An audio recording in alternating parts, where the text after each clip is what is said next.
కర్మ అసలు వడ్డీని తిరిగి చెల్లిస్తుంది అంటున్న నయనతార.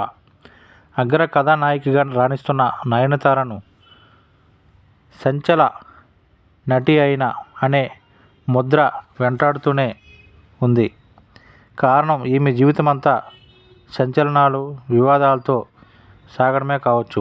తాజాగా నయనతార తన జీవిత సంఘటనలతో 'Nayanthara beyond the fairy tale' పేరుతో డాక్యుమెంట్ రూపొందించిన విషయం తెలిసిందే.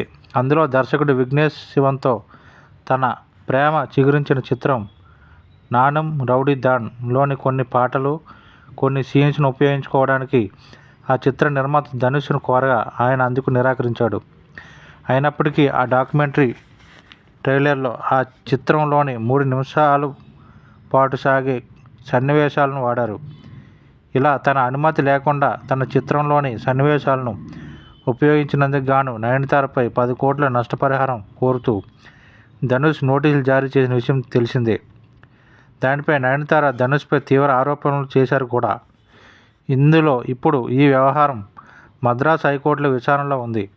న్యాయస్థానం ధనుష్ పిటిషన్పై వివరణ కోరుతూ నయనతారకు నోటీసులు జారీ చేసింది.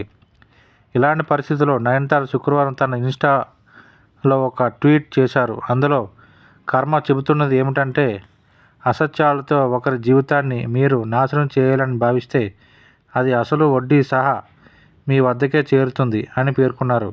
ఆమె చేసిన ఈ నర్మ గర్భపు వ్యాఖ్యలు ఇప్పుడు పెద్ద చర్చకు దారితీస్తున్నాయి.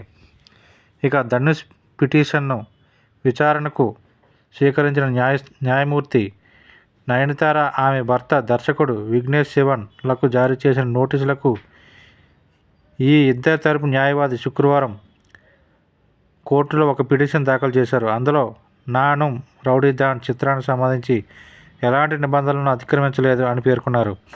ఆ చిత్రం షూటింగ్లో తన వ్యక్తిగత సన్నివేశాలను మాత్రమే తన డాక్యుమెంటరీలో వాడామని బదులిచ్చారు. ఇప్పుడు ఆ కేసు వివాదం కోర్టులో ఎలాంటి మలుపులు తిరుగుతుందోనన్నది ఆసక్తికరంగా మారింది.